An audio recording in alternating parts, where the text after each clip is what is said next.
Doddering Joe Biden shambled through the G7 meeting where he continually stuck his foot in his mouth in front of the pussified leaders of the free world. And just say how pleased I am to welcome those who have just joined us, bringing some pretty spectacular weather with them, Prime Minister Modi, President Ramaphosa, President Moon, in just a minute.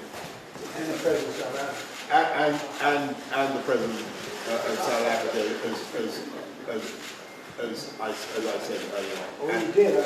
I certainly did. And let's not forget, most of these countries are in various stages of lockdowns with masks and social distancing.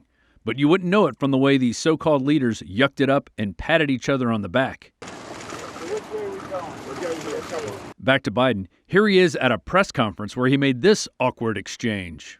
I'm going to get in trouble with my staff. Yeah, go ahead, but I pretend that you didn't answer you. Thank you very much, sir.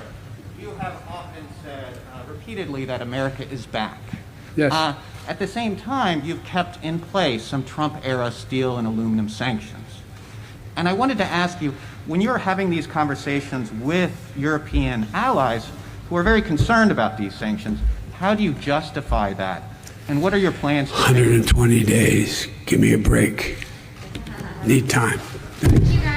There are two parts that are very interesting. One, he is off by the number of days that he was installed into office. And the second, he says he was going to get into trouble for answering certain questions from non-approved reporters. You might remember when he held his first long-awaited press conference, he read off cue cards to see which reporters he could talk to. Okay, hang on. Sorry. Oh, Miss Kim.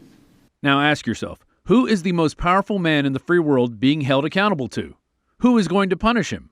Why does he act like a big wimp, and why are the MSM lapping it up? Mr. President, what did you order? Chocolate chip. Oh, yeah. And this is not the first time he has alluded into getting into trouble for taking questions. Looking for my mask. I'm in trouble. I'm sorry. This last question I'll take, and I'm really going to be in trouble. Coming up, I'm going to play a compilation that I put together a couple months ago because we at InfoWars knew the kind of person that was being installed into office. Sylvia Garcia, Lizzie Pinelli, Pinell, and what am I doing here? I'm going to lose track here. But how long can declining Biden last in his post as puppet-in-chief? According to a tip from Jack Posobiec, Justin Trudeau was overheard telling staff that Kamala Don't Come Harris will be president by the end of 2022. Biden has already admitted that he sometimes forgets he's president. I keep forgetting I'm president. Can Biden last another 18 months? Well, watch this report and think for yourself. By the way, Joe, what does DARPA stand for? You know, there's a thing called DARPA, which is a Defense Applied Application Research. It's an outfit that came up with the internet. This is Rob Dew reporting for Infowars.com and FreeWorldNews.tv. Bioremediation is a process used to treat contaminating water, soil, and subsurface material by accelerating naturally occurring environmental conditions to stimulate growth of microorganisms and degrade targeted pollutants. For the first time, the BioPros are bringing to the public market a suite of bioremediation products to the everyday consumer. Their first product they are launching is called BioSeptic Pro, a product specifically designed to establish a healthy septic system. BioSeptic Pro contains live microorganisms, not traditional enzymes like its competitors. This stuff lives in your septic system. It's really like probiotics for your septic tank and is at least 100 times more effective than similar microbial products due to its revolutionary patented delivery system. BioSeptic Pro contains no chemical ingredients and no genetically modified organisms. Visit thebiopros.com today and protect your septic system. That's thebiopros.com. This is for anaerobic septic tanks, and the job it does is unparalleled. Thebiopros.com. Look, I'm sorry. This last question I'll take, and I'm really going to be in trouble. It's clear, to me at the least, that US President Joe Biden is struggling with dementia and is clearly not up to the task he's been sworn in to do. So I want to thank you all. I really mean it from the bottom. I want to thank you. Thank you, thank you, thank you. And I'm happy to take questions if that's what I'm supposed to do, Nance, whatever you want me to do.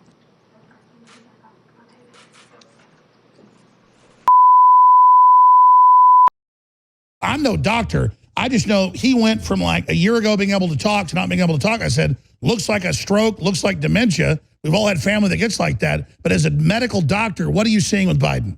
You're all being very polite. You're with me all day, and it's dinner time. Good afternoon, or almost. Actually, it's evening. Sylvia Garcia, Lizzie Pinelli, Pinell, and what am I doing here? I'm going to lose track here. And Mayor Turner. Secretary, excuse me, I wasn't the press going to say I'm downgrading him by calling him Senator Booker. Senator, I mean, no, but I mean, it's not about, I know. The only way to spare more pain and more loss, the only way, these millstones no longer mark our national mourning. These milestones, I should say, no longer mark our national mourning. My long friend, time friend, and she's a friend. She's been my friend. Folks, we got a lot of work to do. I don't only need you to get me elected. I need you once I'm elected. Why attack Sanders? Why? You're getting nervous, man. And then if I could just. Let's go, you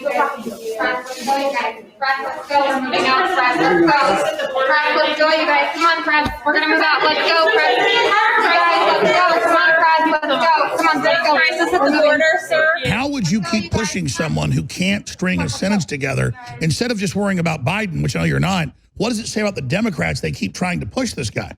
We choose truth over facts. We hold these truths to be self-evident. All men and women created by you know the thing. Please clarify specifically, have you taken a cognitive No, test? I haven't taken a test. Why the hell would I take a test? Come on, man.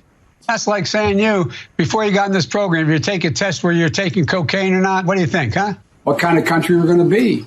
4 more years of Georgia, is going to find ourselves in a position where if Trump gets elected, we're going to be in a different world. And I just want to say one thing to Bird of the Navajo Nation. Let my wife come home. She likes the Navajo Nation too much. She keeps being out there. She's been out there for 2 days. She was out there before. I don't know. You know what I mean? I called her. I said, where are you? She said, I'm staying another day. So, let her come home, okay? I don't want her, that's too far for me to commute. I shouldn't be so. But anyway, look, this is about what we can do together.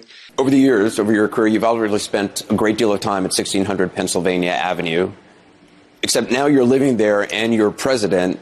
It's been 4 weeks. What's it like? How's it different?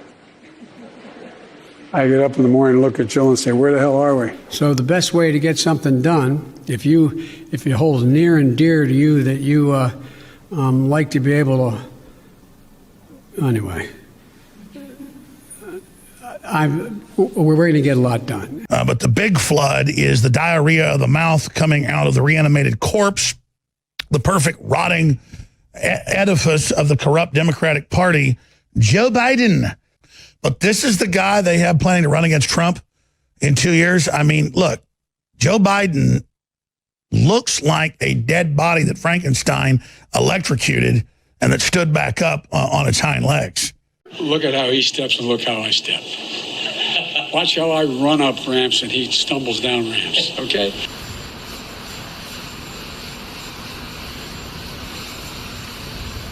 Now, when President Harris and I took a virtual tour of a vaccination center in Arizona, I took it to instill public confidence in the vaccine. President-elect Harris took hers today for the same reason. Harris-Biden administration is going to relaunch that effort. Also today, I said when we became a team and got elected that the vice president was going to be the last person in the room. She didn't realize that means she gets every assignment.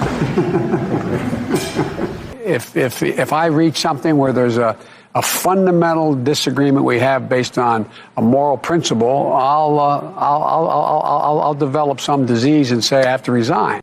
Joe Biden, whatever his merits as a human being, has no active role in running the U.S. government. Everyone knows that. Everyone pretends otherwise. But it's true. Get down to business here, and And Ron, who am I turning this over to? Well, thank you very much, Mr. President. I think it's time for the press, our friends in the press to leave now. Thank you. Just was reading off his notes and he still got confused and has to ask his aides about what to do, who speaks next. And of course, they said, let's wrap this up. No questions from the journalists. Joe Biden said he didn't know, the Lincoln Project knew, the guys who covered up child molestation, but Joe Biden says he didn't know that this raid was coming. Do you take that at face value? Maybe he doesn't remember. I'm not sure if he can retain anything for more than about, the time it takes to read it. Just want to thank you both, and I want to thank the former general. I keep calling him general, but the guy who runs that outfit over there. I want to make sure we thank the secretary for all he's done to try to implement what we just talked about, and for recommending these two women for promotion. Thank you all. May God bless you all, and may God protect our troops. Okay, hang on. Sorry. Oh, Singman, Ms. Kim. Can anybody that's got an active mind and is not politically biased take Joe Biden seriously? I've turned off watching the bloke. I mean, he's barely able to get through a speech. And perhaps, most cruelly of all, if Donald Trump has his way, the complications from COVID-19, which are well beyond what they should be. It's estimated that 200 million people have died, probably by the time I finish this talk. I think the Masters golf tournament should be moved out of Georgia. I think that's up to the Masters. Look,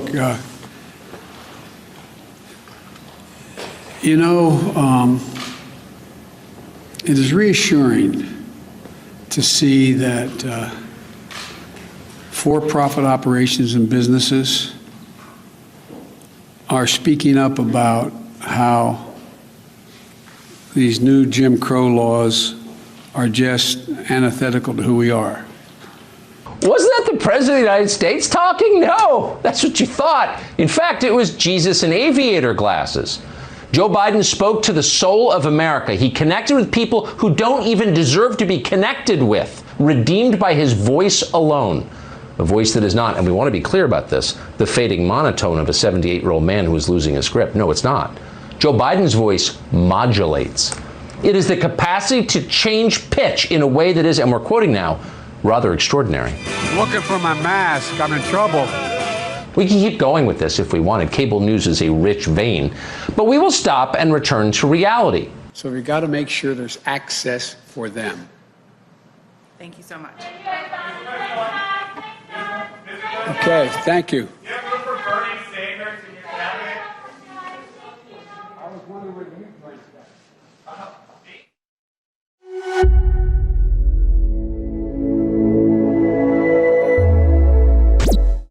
We have to do more than just build back better. We have to build back better. How have Americans been responding to the president's address? Hey there, Elaine. You all were talking about the president's polling in the last segment, so that was a very nice segue here because we have some new polling. What we did was we talked to a sample, representative sample of the audience nationwide who watched the speech, and they liked what they heard. We got 85% approving of the speech. Now, I've got to add right off the bat here that, as is typical with presidential speeches, a lot of his own partisans made up the bulk of the audience. So this audience was majority Democrats watching it. And, for context, back when President Trump was giving speeches, a lot of Republicans watched those. So you've got to know that behind these numbers. But that said, the audience said that they liked what they heard. And then how did they describe it? Well, this is a word we've found in other polling, and again in this one, people using to describe Joe Biden: presidential, caring in this case. Many thought the speech was inspiring. And then this one, folks have been talking about where his plans, big, were the things that people wanted. And this word bold was used by 80% of the audience too. So to that extent, he kind of hit his mark. If he wanted to convey bold, it seems like he did, Elaine. Interesting. Well, what did people make, Anthony, of the tone of President Biden's speech? Did they feel he was unifying in his remarks? Yes, that also came up. We also did see unifying. And of course, that's been one of his campaign promises, right? To be unifying to the country, to reach out, to be bipartisan. And we've seen in the national polling that led up to this, people did think that he was reaching out to Republicans.